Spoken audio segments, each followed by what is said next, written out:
Narrative reality. Our world is dominated by narrative, by simple stories that provide an equally simplistic analysis of the world we live in. What is a soundbite? It's an attempt to convert a complex issue into something that can be summed up in a sentence or phrase. This simple sentence or phrase then becomes reality and replaces the complex underlying issues. Soundbites create a sign system where reality is dissolved in favor of easy-to-remember, but completely false, usually, mantras. What is the sign system of Christianity? What are the Christian soundbites? Jesus loves you. Jesus saves. Jesus died for your sins. Salvation through Jesus alone. Paradise shall be yours if you believe in Jesus. This is what the average Christian thinks Christianity is. This is the neat little mythos that encapsulates their worldview. Of course, it's total bullshit. If you look past the Christian soundbites at the horrific underlying reality of Christianity, you feel sick at the sheer scale of deception involved. But only logos thinkers go under the surface. Mythos people are surface thinkers, superficial, facile, trivial. They never dive down into the depths of complexity. They don't have the right diving gear. They would drown in seconds. Our whole world operates at the surface level. There is no depth to 99% of humanity. Consider advertisements, 30-second narratives designed to manipulate you emotionally into buying a product. Consider politicians, their speeches deliver no analysis. They do nothing but formulate sound bites and turn all the complex issues of government into a simplistic joke. All TV shows tell a narrative. Reality TV creates a narrative. Religious has its infantile parables, narratives. Capitalism declares its narrative soundbites. Greed is good. Profit is godly. Lunch is for wimps. Work hard and you can achieve the American dream. Lawyers use soundbites relentlessly. If the glove don't fit, you must acquit. O.J. Simpson trial. Popular songs, movies, Broadway shows, corporate brochures, sports events, they're all trying to create narratives that can be compressed into catchy, memorable soundbites. Many people have noticed that movie trailers are often better than the movies themselves, or that the movie was fully explained by the trailer, even though it was only a few seconds long. How many movies that looked good in the trailer turned out to be a total yawn? We live in a trailer world where the main feature is compressed into a few pseudo-exciting frames, disguising the underlying tedium. Books for dummies. Learn quantum mechanics in 3 minutes. Yeah, right. The whole world is trying to boil down the essence of everything into a 30-second advert, a 6-word soundbite. But the world can't be reduced to this infantile level. Some things are immensely complex and there's no getting away from it. Our website is enormously complex. In fact, it's the most complex website on the planet. We try to simplify it as much as possible, but the fact remains that anyone who wants to understand Illuminism will have to work through 2 million words. That task is beyond the capabilities of most people. The leaders of the world want you to stay stuck at the superficial level. They want you to be controlled by a few hot-button phrases. How many Americans grew to despise communism even though they knew absolutely nothing about it? Their rich capitalist ruling elite told them over and over again, the only good commie is a dead commie. There were endless scare stories about Reds under the beds. And yet most average Americans haven't read even one word of Karl Marx. How can you legitimately have a visceral hatred of something you know nothing about it? You can't. But of course, you can if you've been brainwashed. Christians sneer at the beliefs of Muslims and vice versa. And yet what characterizes both groups is that neither has ever read a word of the other's religion. In fact, most people are entirely ignorant of their own religion, never mind that of others. No one could accuse us of ignorance of what others believe. We understand them all too well. Our website provides an analysis of every major system of thought in world history. We detest Abrahamism because we know all about it, not because we are ignorant of it. To hate something for valid reasons, you have to know what it is first. Most people just go straight to the hating, bypassing the knowledge part entirely. There is no aspect of the mainstream world that isn't in the business of dumbing down everything to lowest common denominator statements that the most retarded people on earth can grasp. Abrahamism is an extreme form of mental retardation. Any intelligent person immediately rejects it as soon as they are old enough to understand it. But most people aren't intelligent. In fact, they're stupid. Deep down, most of them believe that God is actually supervising and causing everything. And that's the dumbest idea in the history of the cosmos. Given the importance of narrative, it's essential that everyone should be narratively literate. It may sound absurd, but in terms of your day-to-day life, nothing is more important than your understanding of narrative. Given that all information is presented to you in essentially narrative, mythos, form, shouldn't you be an expert in narrative? For this reason, the Illuminati provides all of its members with tuition in creative writing. Here is the list of creative writing books used by the Illuminati. Save the Cat. The last book on screenwriting you'll ever need by Blake Snyder. The Writer's Journey. Mythic Structure for Writers, 3rd edition by Christopher Vogler. Story, Substance, Structure, Style and the Principles of Screenwriting by Robert McKee. Screenplay, The Foundations of Screenwriting by Sid Field. The Screenwriter's Problem Solver. How to Recognize, Identify, and Define Screenwriting Problems by Sid Field. Writing the Blockbuster Novel by Albert Zuckerman. The Art of Dramatic Writing by Lajos Egri. The Anatomy of Story. 22 Steps to Becoming a Master Storyteller by John Trubier. Story is a Promise. Good Things to Know Before You Write That Screenplay, Novel, or Play by Bill Johnson. These books cover novel writing, plays and screenplays. They analyze such things as structure, character, plot points, turning points, climaxes, denouements, protagonists, antagonists, allies, enemies, tricksters, shapeshifters, mentors, lovers, gods, anima animus figures, the shadow, id, egos, superego, raising the tension, building the stakes, making the reader care, empathy, sympathy, motivations, guilty secrets, psychological scarring, inner wounds. In other words, creative writing is applied psychology. Do you hate your boss at work? Do you hate your colleagues? Do you love them? Rather than treat all of the people in your life as real human beings, why not think of them instead as characters in a screenplay? Think of their motivation. What is it that makes them tick? Money? Status? The respect of their colleagues? Self-respect? Are they materialistic or idealistic? What's their home life like? What are their vulnerabilities? Does anything make them nervous? What's their secret fear? Can you detect their inner wound? In order for novels, plays and screenplays to work, they must remind you of real people and make you identify with their lives and problems so that you take a vicarious interest in them. They are your proxies in an exciting fictional world. So, the techniques of successful fiction writers are necessarily superb at producing realistic simulacra of people.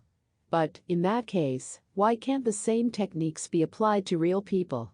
Just as a novelist analyses the characters of the fictional people who feature in his book and tries to make them as lifelike as possible, so you can do the reverse and analyze the real people in your life as fictional characters. You will be astonished by how your opinion of people changes when you start to analyze them as fictional characters, trying to conceal vulnerabilities and inner wounds. Think of the Pope. Why did he choose a celibate life? Think of the Queen of England. Is she terrified of a confrontation with a real person who rubbishes everything she stands for and calls a fraud and a phony? Think of President Obama. Is he riven with inner conflict over his white attitudes and how much he has let down the African Americans? All the Zionists and Masons of Wall Street, why are they so obsessed with money and materialism? What inner weakness are they trying to compensate for? Suddenly, all of the masters of the universe seem weak, sad and pathetic. They're no longer intimidating. They're just people like everyone else, with neuroses, anxieties, vulnerabilities, inner secrets and wounds, and hence they can easily be overthrown. In The Millionaire's Death Club by Mike Hockney, the decision was taken to portray a central character, Zara, as psychologically invulnerable. She is exceptionally beautiful, exceptionally intelligent, exceptionally rich, exceptionally cultured, exceptionally classy and exceptionally confident. That's how most ordinary people imagine the members of the old world order, but of course they're not like that at all. They certainly love to present themselves in a perfect light, but there are any number of demons lurking behind the facade. You can make your life much more exciting by treating it as a movie, and by treating all of the real people you meet as fictional characters. Of course, by doing so, you may uncover real truths about them, not fictional ones. Keep your eyes and ears peeled at all times for the narratives that are being continually directed at you by advertisers, politicians, businessmen, economists, bankers, media commentators, popes and pastors. They're all spinning you a line. Then there are the conspiracy theorists, the anarchists, the libertarians and so on, all furiously selling their particular spin too. The whole world is being deafened by sound bites and made dizzy by spin doctors. Storytellers are everywhere, selling you yarns. What is the Bible except a collection of ludicrous tales about ancient Jewish tribesmen wandering around in the desert pretending they are special? Above all, use the narrative theory of life to become your own script doctor. Fix the faulty script. Fix all the elements of your life story that have gone wrong. Become a fictional god and then a real god. The movie Theory of Life, The Last Bling King by Mike Hockney, presents the thought experiment of analyzing your life as a movie. Would anyone want to see the movie in which you are the star? Or is it the most boring movie of all time? Just sent us the following message. I found you website most enlightening, the same with the Armageddon Conspiracy website. I've read the Armageddon Conspiracy and The Last Bling King. They left me in awe. I was wondering how I could get involved, I mean really involved, to get stuck in. I do not desire to let things slip past. I was quite taken by the movie of your life way of thinking. In addition, I've put up a website, still in beta, in support of meritocracy, link below, http://www.wix.com/gatoskirsel/where is the revolution. Our reply: hello to great website. The issue we have at the moment is that of joiners versus self-starters. If a huge organization exists, then there is something for people to join. It's easy, for example, for people to join a local Christian church. But if there is no obvious physical location where people can go, and if members of the organization they wish to join live far from them, what then? A joiner simply shrugs his shoulders and says, "Oh well, I'll go and join something else." So, the people who make a profound local difference are the self-starters who get something up and running in their local area, to which the joiners can then attach themselves. What we are interested in is producing a template for self-starters. A scheme that allows the movers and shakers of the world to go ahead, release their creative energy in their local area, and recruit people. The movie of your life is a concept that would have a lot of resonance with many people. It is of course a powerful way to get people to think about how their life is going. Imagine a movie group in your area dedicated to changing the script. Our whole world follows a certain script. We all know who the stars are. All the camera shots have them in focus, and everyone else is just an unnoticed blur in the background. You're right that the Made in Chelsea cast would be nowhere if they hadn't been born into privilege. But they were, and the script of our world is that they will therefore enjoy an easy life. So, it's up to the rest of us to change the script. It's the self-starters who will make the decisive difference. It doesn't take much for a self-starter to get going. You go into the town center with a friend and a camcorder. He films you while you're walking along and you hand out a flyer saying, "Is the movie of your life what you want it to be, or would you fall asleep while you're watching it, or even walk out and demand a refund? Is it time to change the script? Join the movie group. Meet at bar exit 7.30 on Monday night. Back it up with something on Facebook, and off you go." Do you get a local group together and you start planning activism events? Easier said than done, of course, but that's why self-starters are the people who make the big difference in life. So, would you define yourself as a joiner or a self-starter? Said. Self-starter. Never been one to mindlessly follow. My immediate areas are Redditch, Warwick, Stratford and Birmingham. I will definitely work on some leaflets. Recruiting a friend shouldn't prove too difficult. I already have one who is curious about the system and its flaws. I think I would start small, maybe Stratford or Redditch. It'll probably be within the next month or so. The ideas are already flowing as I type this. I'll formulate a plan and send it your way. Something that would help is if you gave me some points to bring up during a meeting. Our reply: excellent. We look forward to receiving your plan. As for what to discuss at the meeting, here's the agenda. Let's say that the objective of this movement is to create a brand new movie of the world, much better than the one that is currently on show everywhere across the globe. Let's call it the Eden movie. Imagine we could start the world again from scratch, using all the lessons we have learned from the old movie of the world. 1. What political system would we produce if we had a clean slate? 2. What religion? 3. What economic system? 4. How would we educate people? 5. Could we apply psychology everywhere to create a much smarter and happier human race? 6. What activist stunts could we pull off to get publicity?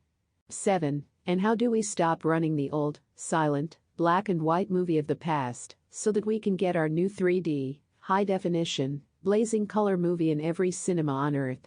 It will be the best movie ever. If you succeed in getting something like this off the ground, we could publicize it on our website to show everyone else how it's done. You sound as though you have the right attitude, so best of luck to you.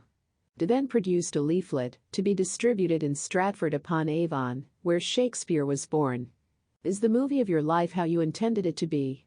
Do you feel you're the star of your own movie, or is someone else a celebrity, royalty, a privileged toff, a super rich person always in the main shot? Are you an out-of-focus blur in the background? How close does your movie stick to the original script you intended for your life? If it's nowhere near, isn't it time to change the script or change your life? Become a star of your own movie, transform it into color, rather than the dull black and white it is now. Ask yourself, if the movie of your life was in a cinema, would you watch it? Would you want other people to see it? Would they walk out because it's so boring? Even worse, would you walk out too and demand a refund? If you want to change your script in the performance, if you want to make your movie spectacular, if you want it to be something you'd be proud to show in every cinema in the world, meet at 6:30 on the 23.7.11 opposite McDonald's by the bridge next to the river. The outcome? Hey there. I went to Stratford last Friday and handed out 150 leaflets. No one showed or joined the Facebook group. Next time, we are going to try again and focus on the Facebook group. If there are enough people to join the group, gathering will be held. On the bright side, I have footage, a friend is just editing it. So, well done Tuda. He got off his ass, went out, and made a difference in the real world. He got a disappointing response, but that's how it usually goes at the beginning. Nevertheless, an army of day would eventually make an enormous difference. What are you going to do? Isn't it time to join your local movie group and change the shit scripts life is giving you? Life story is central to the human experience. Without a story, people perish. They have no identity. What's your story? Every person has a right to their story and the right to have a chance to make it as good as possible. In our world, most people are left storyless. To have no story is to be rudderless. To take another's story away from him is to cut him loose without an identity. A person without a story is nothing. The last thing you own is the story of your life. That's what flashes before your eyes as you die. That's what you take with you into the afterlife, so you had better be sure it's a good one. Dolly Parton said, "Everything I have started with a song." She turned her whole life not into a story but a song. Is that not glorious? Imagine singing your way into the afterlife, being born into eternity on a soaring sound wave, a perfect note. Actors like to ask, what's my character's motivation in the scene? We should all be asking ourselves the same thing in each scene of our life, but most of us just pass through life on autopilot. Make sure you live a good story. Or make it a good song or a good poem. In Australia, Aborigines talk of your story as you're dreaming. How good is yours? Is it the dream you always wanted?